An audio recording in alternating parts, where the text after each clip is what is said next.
Hello students, আজকে আমরা শুরু করছি ক্লাস 11-এর সেকেন্ড চ্যাপ্টার একমাত্রিক গতি, তার প্রথম লেকচার। তো দেখো, চ্যাপ্টারের নাম যেটা রয়েছে যে একমাত্রিক গতি বা ওয়ান ডাইমেনশনাল মোশন। তো এটা বলতে অ্যাকচুয়ালি কি বোঝাচ্ছে? তো মাত্রা আমরা জানি যে বেসিক্যালি তিন রকমের হয়: একমাত্রিক, দ্বিমাত্রিক এবং ত্রিমাত্রিক। এবং তোমাদের সিলেবাসেও দেখবে যে সেইভাবেই রয়েছে মাত্রা। তো এখানে একটা গতির কথা বলা হচ্ছে যে গতিটা কিন্তু একমাত্রিক। তো একমাত্রিক বলতে আমরা বেসিক্যালি কি বুঝি?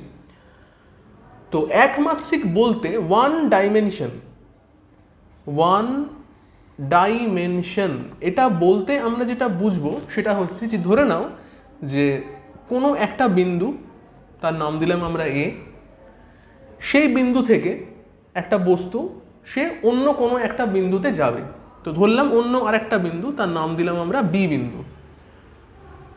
তো একমাত্রিক গতি আমরা তাকেই বলবো যে যদি আমরা এ থেকে বিতে এই একটা লাইন ধরে যদি পৌঁছে যেতে পারি, তো তখন সেই ধরনের গতিকে আমরা বলছি একমাত্রিক গতি। জাস্ট একটা মাত্র মাত্রার সাহায্যে আমরা এ থেকে বিতে পৌঁছে যেতে পারছি। তো যদি এখানে আমাদের দ্বিমাত্রিক গতি হতো, মানে টু ডাইমেনশনাল মোশন যদি হতো, তো সেক্ষেত্রে আমরা কিভাবে ছবিটা আঁকতাম, তো সেটাও দেখব। তো মনে করা যাক যে আমাদের এই বোর্ডটা রয়েছে, এই বোর্ডের এক প্রান্ত থেকে অন্য প্রান্তে আমাদের যেতে হবে। তো সেক্ষেত্রে আমরা কিভাবে যেতে পারি? তো আমি খুব ছোট্ট করে ব্যাপারটা দেখাচ্ছি। ধরে নাও যে এইটা আমাদের বোর্ডের একটা ছোট্ট সংস্করণ, এইটুকু। চারটে এন্ড রয়েছে তার, এই একটা এ এন্ড, সেই এন্ড থেকে আমরা চাইছি বোর্ডের বি এন্ডে যেতে। তো এক্ষেত্রে কিন্তু আমরা একমাত্রিকভাবে যেতে পারি, আবার দ্বিমাত্রিকভাবেও যেতে পারি। কিভাবে? প্রথমে একমাত্রিক বলি, যেমন এখানে দেখালাম যে একবার স্ট্রেট এ থেকে বিতে সব থেকে কম দূরত্বের মাধ্যমে আমরা যে পথটা অতিক্রম করলাম।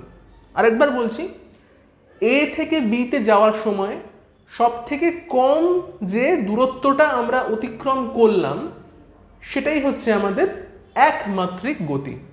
তো এ থেকে বিতে যাওয়ার সব থেকে শর্টেস্ট রুট কোনটা? এই যে ধরো ছবিটা এঁকেছি, যে বোর্ডটা এঁকেছি, সেখানে এ থেকে আমরা যদি বিতে যেতে চাই, সব থেকে শর্টেস্ট রুট হচ্ছে এই এ থেকে বি বরাবর চলে যাওয়া। এটা সব থেকে ছোট্ট দূরত্ব। সব থেকে বেশি দূরত্ব কোনটা? সেটা হচ্ছে ধরে নাও যে এ থেকে আমরা এই বরাবর যেতে শুরু করলাম, মনে করে নাও ওটা একটা ও বিন্দু, তাহলে এ থেকে ওতে যাচ্ছি, ও থেকে বিতে পৌঁছতে পারি আমরা। তাহলে এ থেকে ওতে গেলাম, ও থেকে বিতে পৌঁছলাম। এভাবেও আমরা কিন্তু এ থেকে বিতে পৌঁছতেই পারি। তো এক্ষেত্রে এই এ থেকে ও হয়ে ও থেকে বিতে যাওয়ার ফলে যে দূরত্ব আমরা অতিক্রম করলাম এবং তার ফলে যে গতির সৃষ্টি হলো, সেটাকে কিন্তু আমরা বলবো দ্বিমাত্রিক গতি। তো মেনলি মনে রাখবে একমাত্রিক এবং দ্বিমাত্রিকের মধ্যে সাধারণ যে বেসিক ডিফারেন্স সেটা হচ্ছে যে কোনো একটা লাইনকে, একটা সরল রেখাকে আমরা বলি একমাত্রিক, আর কোনো একটা তল যখন থাকে তো সেই তলকে আমরা বলি দ্বিমাত্রিক। আর ত্রিমাত্রিক কাকে বলি?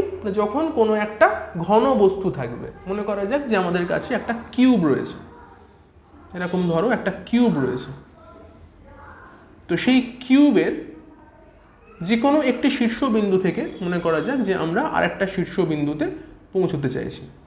তো তখন আমাদের যে গতিটা অবলম্বন করতে হবে সেটা হচ্ছে ত্রিমাত্রিক গতি। কেমন না, মনে করা যাক যে এই যে ত্রিমাত্রিক দেশ, সেই দেশের এই জায়গাটা হচ্ছে আমাদের মেঝে এবং এইটা হচ্ছে তার ছাদ। একটা ঘর অনুযায়ী চিন্তা করো যে ঘরের মেঝে আর ওটা হচ্ছে ঘরের ছাদ। তো ঘরের মেঝের একটা যে কোনো শীর্ষবিন্দু থেকে আমরা চাইছি কি যে ঘরের ছাদের একটা শীর্ষবিন্দুতে পৌঁছাতে। তো সেক্ষেত্রে আমরা কিভাবে পৌঁছাতে পারি? যদি একমাত্রিকভাবে আমরা পৌঁছাতে চাই সেক্ষেত্রে ডাইরেক্ট কিন্তু আমরা কর্ণ বরাবর যাব। কোনো একটা ঘনকের কর্ণ বরাবর যদি যাই, সেটা হচ্ছে আমাদের একমাত্রিক গতি হবে। তো সেক্ষেত্রে আমরা কি দ্বিমাত্রিকভাবে সেখানে পৌঁছতে পারবো, যে কোনো একটা শীর্ষবিন্দু থেকে অপর শীর্ষবিন্দুতে? এই প্রশ্নের উত্তর হচ্ছে যে না, আমরা কিন্তু এখানে দ্বিমাত্রিকভাবে পৌঁছতে পারবো না। তার কারণ যে কোনো একটা তলের যে কোনো বিন্দুতে আমরা কিন্তু দ্বিমাত্রিকভাবে পৌঁছাতে পারি। যেমন ধরে নাও যে এই বিন্দু থেকে আমাদের যদি বলতো যে এই বিন্দুতে যাওয়ার জন্য, সেক্ষেত্রে কিন্তু আমরা একমাত্রিকভাবেও পৌঁছাতে পারতাম অথবা দ্বিমাত্রিকভাবেও পৌঁছাতে পারতাম। কিন্তু বেসিক্যালি কি হয়েছে দেখো, এখান থেকে আমরা চাইছি কি যে মেঝের একটা শীর্ষবিন্দু থেকে আমরা ছাদের অপর শীর্ষবিন্দুতে পৌঁছাতে চাইছি। তো সেক্ষেত্রে আমাদের কিভাবে যেতে হবে? আমরা যেতে পারি, দেখো রুটগুলো কি কি। একটা হচ্ছে এই দিকে যেতে পারি, এই রুট বরাবর একবার গেলাম, নেক্সট যাচ্ছি এই রুট বরাবর এইদিকে, লাস্ট যাচ্ছি উপর দিকে। তো সেক্ষেত্রে কিন্তু আমাদের তিনটে মিনিমাম ডিস্টেন্স অতিক্রম করতে হচ্ছে। এবং আমরা সবসময় ফিজিক্সে কি চাই যে সব থেকে মিনিমাম কোন জিনিসটা, মিনিমামভাবে কিভাবে একটা কাজকে আমরা করতে পারি।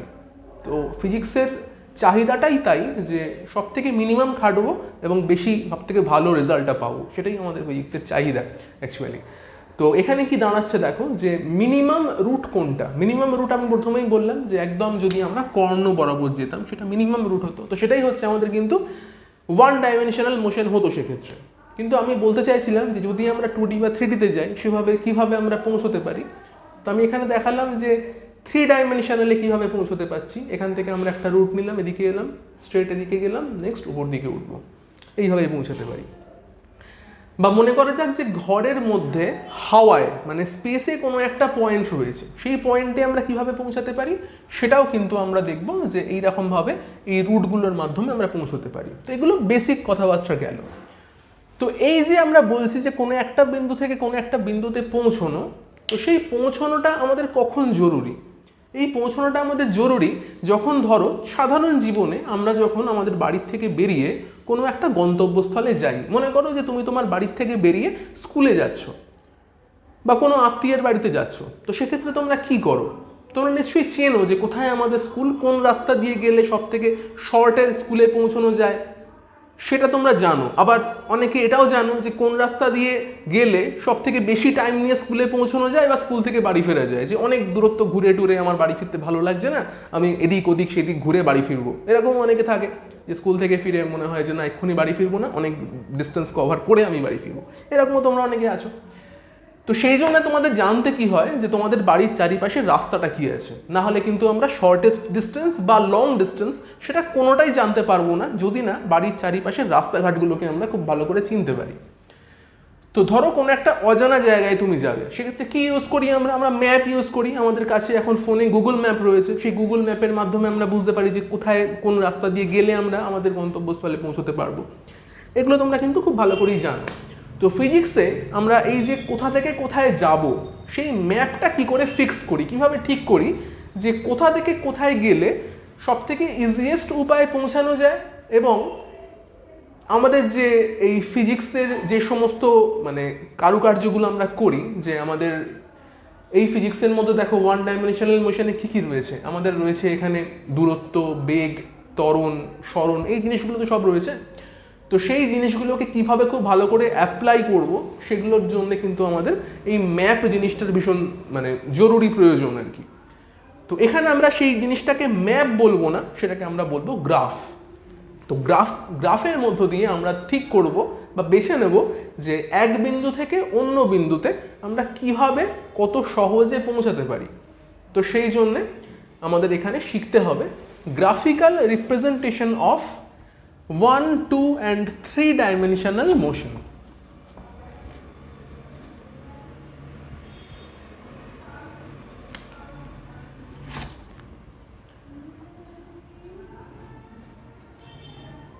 So graphical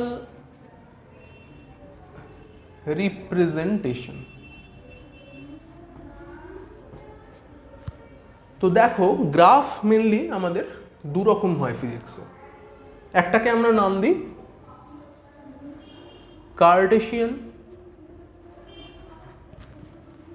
কোঅর্ডিনেট,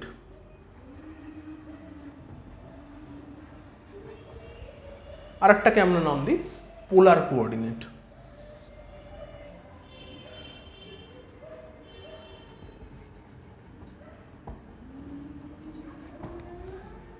তো এই কার্টেশিয়ান কোঅর্ডিনেট আর পোলার কোঅর্ডিনেট এই দুটো মেন গ্রাফের সাহায্যে আমরা এক বিন্দু থেকে অন্য বিন্দুতে কিভাবে পৌঁছানো যায় তার রিপ্রেজেন্টেশনগুলো করতে পারি। তো মেনলি দেখে নেওয়া যাক যে কার্টেশিয়ান কোঅর্ডিনেটে যখন আমরা 2 ডাইমেনশনে যাব সেখানে কিভাবে জিনিসগুলো করব, এবং তারপরে আমি দেখাবো কিভাবে পোলারে করব।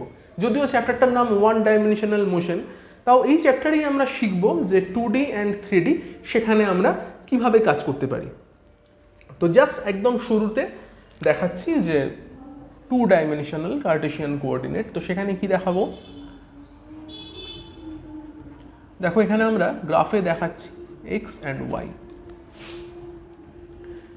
তো এখানে গ্রাফে কি রয়েছে দেখো, কার্টেশিয়ান কোঅর্ডিনেটে কি থাকে, সেখানে আমরা ও দিচ্ছি, যেটাকে আমরা নাম দিচ্ছি মূল বিন্দু, এবং তার একটা এক্স অক্ষ রয়েছে আর একটা ওয়াই অক্ষ রয়েছে। এটা একটা এক্স অ্যাক্সিস আর এটা হচ্ছে একটা ওয়াই অ্যাক্সিস। হলো।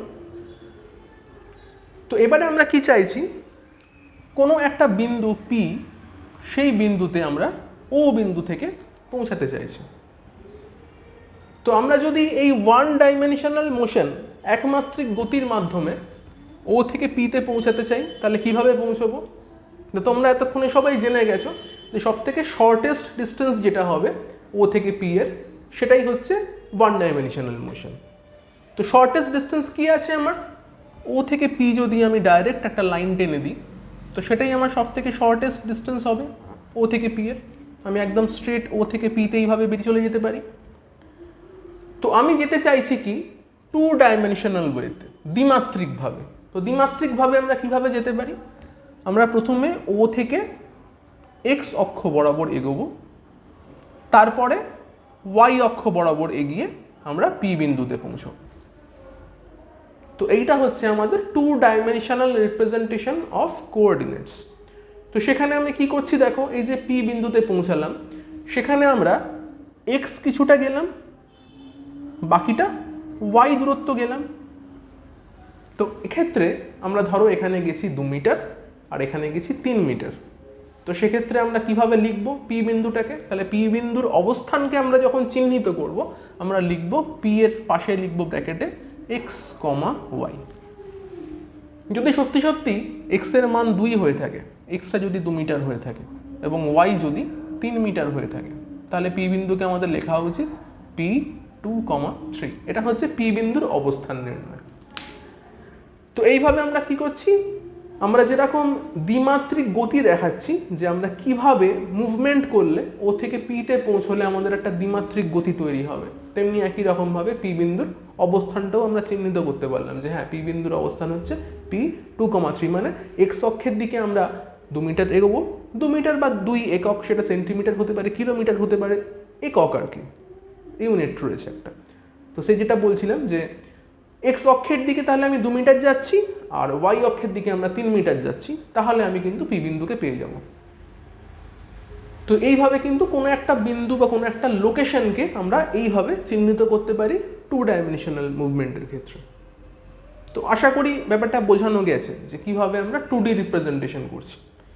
একই রকমভাবে আমরা যখন পোলার কোঅর্ডিনেটে যাব, তখন যদি আমাদের 2 ডাইমেনশনাল কোনো একটা অবস্থান দেখাতে হয় পোলার কোঅর্ডিনেটে, তো পোলার কোঅর্ডিনেটেও 2Dতে আমরা কিভাবে দেখাবো দেখো জিনিসটাকে।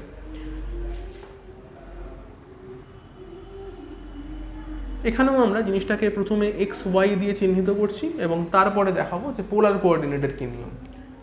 এই আমার সেই পি বিন্দুটা, এই আমার ও। তো আমি এখানে ও থেকে পিতে একটা লাইন টানছি। তো এখানে পোলার কোঅর্ডিনেটে কি হয়, ও থেকে পি অবধি যে লাইনটা টানা হলো তাকে আমরা বলছি আর। তাহলে এখানে আরটা কি আছে, ও থেকে পি এর যে দূরত্ব তাকে আমরা আর নাম দিলাম। এবং এক্ষেত্রে কিন্তু এক্স ওয়াই যেমন ভ্যারিয়েবল, ভ্যারি করতে পারে মানে কেমন, নয় পি বিন্দুটা এখানে না হয়ে বিভিন্ন পজিশনে হতে পারতো, মানে পি বিন্দুটা তো এখানেও হতে পারতো। তো সেক্ষেত্রে আমরা কি করতাম, এক্স হতো আমাদের এইটুকু, ওয়াই হতো এইটুকু। তো সেক্ষেত্রে কি এক্স ছোট হলো, ওয়াইটা মোটামুটি একই থাকলো। আমি যদি পি বিন্দুটাকে আরও দূরে নিই বা আরও এখানে নিই, ধরো এরকম জায়গায় নিয়েছি, তো সেক্ষেত্রে আমার কীরকম ব্যাপারটা দাঁড়াতো, এক্স এইটুকু আর ওয়াই অনেক ছোট, আগের থেকে ছোট, এরকম একটা কিছু হতো। তো কি হয়েছে, পি বিন্দুর অবস্থান যখন পাল্টে পাল্টে যাচ্ছে, পি বিন্দুর অবস্থান পাল্টানোর সঙ্গে সঙ্গে কিন্তু এক্স ওয়াইও বদলে যাচ্ছে। সেই জন্য আমরা এক্স ওয়াইকে নাম দিলাম ভ্যারিয়েবল। ভ্যারিয়েবল মানে যেগুলো বদলে যায়, ভ্যারি করে যেগুলো, বাংলাতে তোমরা বলতে পারো চলরাশি। অঙ্কে পড়বে, অঙ্কে এই জিনিসগুলো খুব রয়েছে, ভ্যারিয়েবলস বা চলরাশি, সেটা আমরা ফিজিক্সেও নিয়ে আসছি। অ্যাকচুয়ালি আমরা তো প্রথমেই বলেছিলাম যে এটা একটা ম্যাথামেটিক্যাল মেথডস আমরা শিখছি ফিজিক্সকে কীভাবে রিপ্রেজেন্টেশন করবো তার জন্য, তাই জন্য এতগুলো কথা বলা আর কি।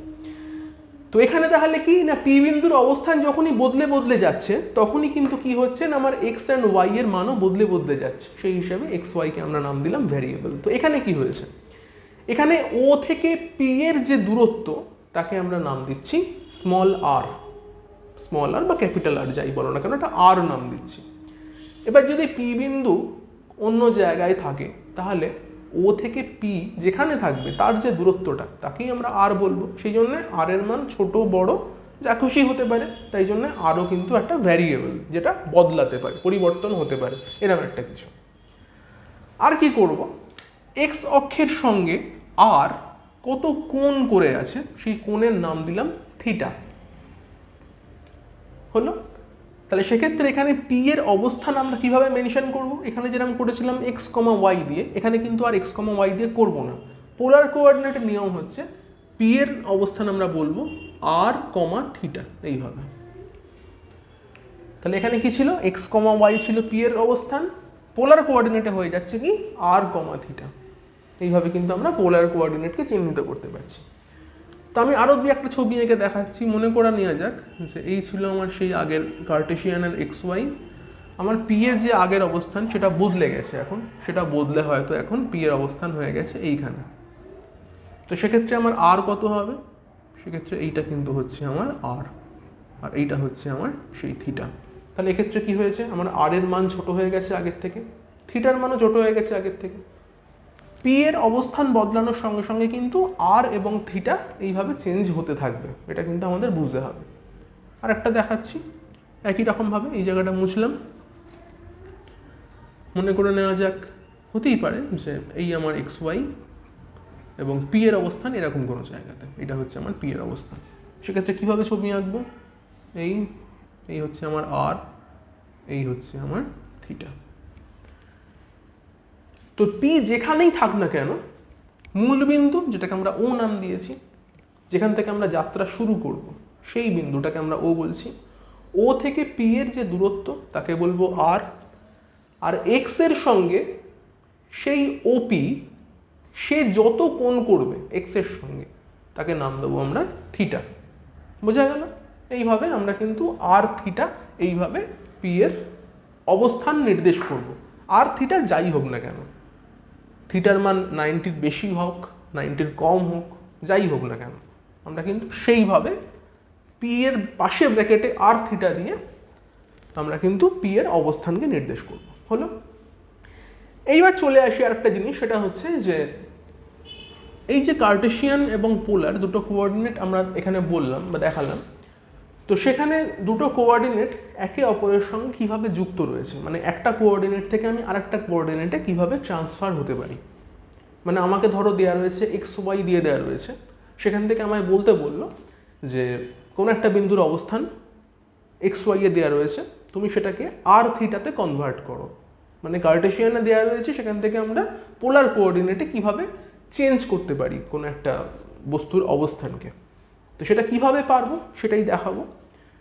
তো যেমন দেখো এখানে কি হয়েছে, আমরা যদি এই পি বিন্দু থেকে এক্স অক্ষের উপরে একটা লম্ব টানি, তো সেখানে কি দেখা যাচ্ছে, এইটুকু আমার এক্স ছিল, আর এই যেটা হয়েছে সেটাকে আমরা ওয়াই বলতে পারি, এটার নাম দিলাম আমরা পি প্রাইম।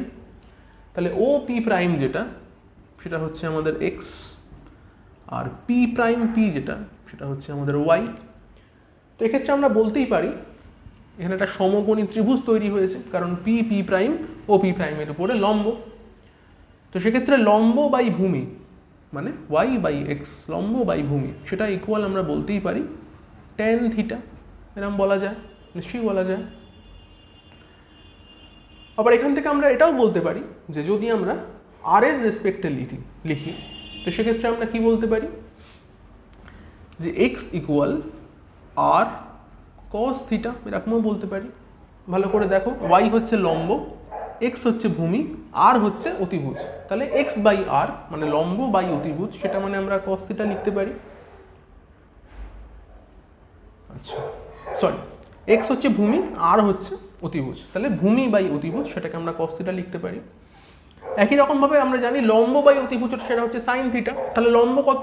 লম্ব হচ্ছে আমার ওয়াই, সেটা বাই অতিভুজ মানে আর বাই হিসেবে লেখা উচিত, আমি পাশে লিখছি সাইন থিটা হওয়া উচিত। আরেকবার বলছি কি লিখলাম, এখানে লিখেছি এক্স হচ্ছে আমার ভূমি, ওয়াই হচ্ছে আমার লম্ব, আর হচ্ছে আমার অতিভুজ। তাহলে ভূমি বাই অতিভুজ এক্স বাই আর সেটা মানে হয় কস থিটা। ওয়াই হচ্ছে লম্ব, আর হচ্ছে অতিভুজ, তাহলে লম্ব বাই অতিভুজ সেটা হচ্ছে সাইন থিটা। তাহলে এইভাবে জিনিসটাকে বোঝাতে পারলাম। তো তাহলে দেখো আমরা কিন্তু এখানে এক্স এর সঙ্গে আর এবং থিটার একটা রিলেশন করে ফেলতে পেরেছি, এক্স ওয়াই এর সঙ্গে আর এবং থিটার। তাহলে এখান থেকে আমরা আরেকটা জিনিস লিখতে পারি, সেটা হচ্ছে যদি আমরা এখন দেখো এই দুটো equation number 1 and number 2, equation number 1, equation number 2, এই জায়গাটা আপাতত মুছে দিচ্ছি, দিয়ে এই ইকুয়েশনটাকে একটুখানি ঠিকমতো লেখার চেষ্টা করি। তো ইকুয়েশন নাম্বার 1 অ্যান্ড 2 যেটা পেলাম সে দুটোকে যদি আমরা স্কোয়ার করে যোগ করে দিই, ইকুয়েশন নাম্বার 1 তাকে স্কোয়ার করছি, ইকুয়েশন নাম্বার 2 তাকে স্কোয়ার করছি, করে দুটোকে যদি যোগ করে দিই তাহলে কি পাচ্ছ দেখো, x square plus Y square equal r square sine square theta plus cos square theta, r square যেখানে কমন চলে আসে। তোমরা জানো যে sine square theta plus cos square theta কত হয়, 1 হয়। তাহলে সেখান থেকে আমরা লিখতে পারি r equal root over x square plus Y square. বোঝা গেল? আর স্কোয়ার হলো কত, x square plus Y square, তাহলে আর কত, root over of x square plus Y square. আর এই ইকুয়েশন যেটা ছিল, ইকুয়েশন নাম্বার 3 যেটা ছিল, সেখান থেকে লিখতে পারি theta equal tan inverse Y by x.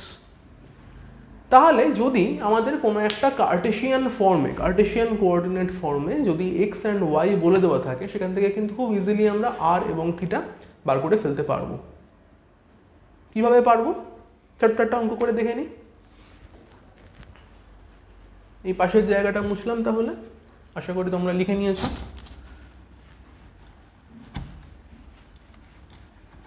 চলো একটা ছোট্ট অঙ্ক নিচ্ছি। অঙ্কটা হচ্ছে এইরকম, ধরো আমাদের দিয়ে দিয়েছে যে কার্টেশিয়ান কোঅর্ডিনেট, এখানে লেখাই রয়েছে কার্টেশিয়ান কোঅর্ডিনেটে নাম্বার 1 প্রবলেম, কার্টেশিয়ান কোঅর্ডিনেটে পি বিন্দুর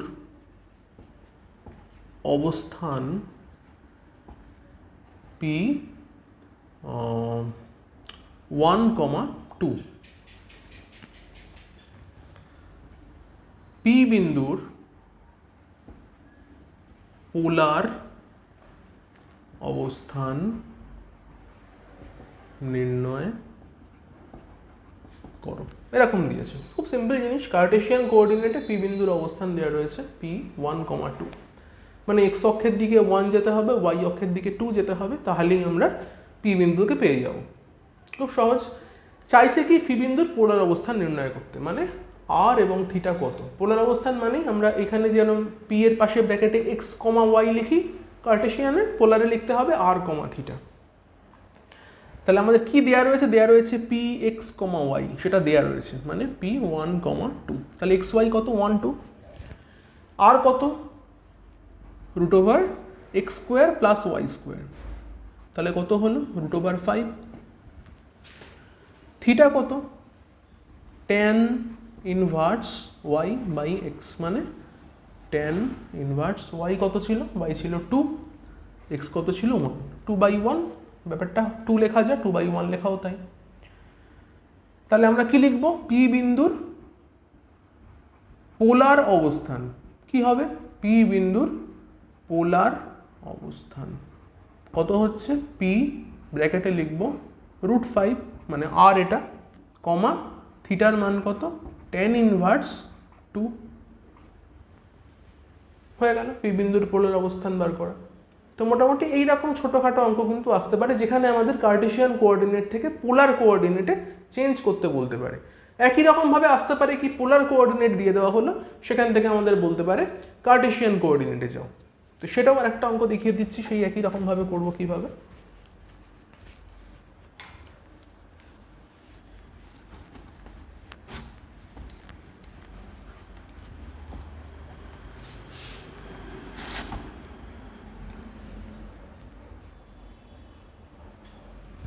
তো প্রশ্ন হচ্ছে এরকম, একটি বস্তুর অবস্থান P 5, 30 ডিগ্রি এরকম দিতে পারে, 5, 30 ডিগ্রি। এর কার্টেজীয় বা কার্টেশিয়ান অবস্থান নির্ণয় করো।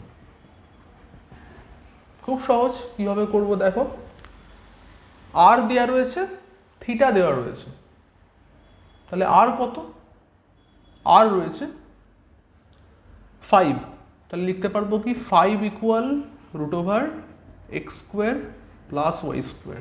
Number 1 equation. নাম্বার 2 ইকুয়েশন কি আছে দেখো, 30 ইকুয়াল tan ইনভার্স y/x। তাহলে এখান থেকে সহজেই আমরা করতে পারছি কি tan 30 মানে y/x। tan 30 কত সবাই জানো, 1/√3 হয়, ইকুয়াল y/x। তাহলে x কত, √3y। তাহলে এই ফার্স্ট ইকুয়েশন x এর জায়গায় যদি আমরা √3y বসিয়ে দিই তাহলে কেমন হবে, এই জায়গাটা মুছলাম। তাহলে এটা কি হলো, এই ইকুয়েশনটাকে আমরা এদিকে নিচ্ছি, দুদিকে স্কোয়ার করে দিলাম। 5 এর স্কোয়ার করলে হচ্ছে 25, এদিকে হচ্ছে x² প্লাস y²। x² কত, x² করলে পাবো 3y² প্লাস y², এদিকে 25, এদিকে করলে হচ্ছে 4y², এদিকে 25। তাহলে y কত, 25/4 তার রুট, তাহলে y কত হচ্ছে 5/2। তাহলে y যদি 5/2 হয়, x কত হবে, √3 × 5/2। তাহলে আমাদের চেয়েছিল কি কার্টেশিয়ান অবস্থান বার করতে p এর, তাহলে সেটা কত হবে, p √3 × 5/2, 5/2। তাহলে এই হচ্ছে আমার কার্টেশীয় অবস্থান সেই বস্তুটার, যেটা আমাদের পোলার অবস্থান দিয়ে দেওয়া ছিল, সেটারই কার্টেশীয় অবস্থান, কিন্তু আমরা এইভাবে উত্তরটা লিখব। তো একমাত্রিক গতির প্রথম লেকচারে আমরা মোটামুটি এটাই দেখানোর চেষ্টা করলাম যে কার্টেশিয়ান এবং পোলার কোঅর্ডিনেট কি হয় জিনিসটা, এবং সেটার গ্রাফিক্যাল রিপ্রেজেন্টেশন কেমন হয়, এবং একটা কোঅর্ডিনেট থেকে অন্য কোঅর্ডিনেটে কিভাবে চেঞ্জ করা যায়। তো লেকচারটা আজকের মতো শেষ করছি। এর পরবর্তী লেকচার যেটা আমরা আসব, সেখানে সরণ, বেগ, ত্বরণ এই জিনিসগুলো কি সেগুলো নিয়ে আসব, এবং সেগুলোর গ্রাফিক্যাল রিপ্রেজেন্টেশন করব আমরা সরণ সময়, বেগ সময় এই লেখচিত্রগুলোর মাধ্যমে। এর পরের ভিডিওটা আসবে। তোমরা পড়াশোনা চালাতে থাকো এবং ভিডিও দেখতে থাকো।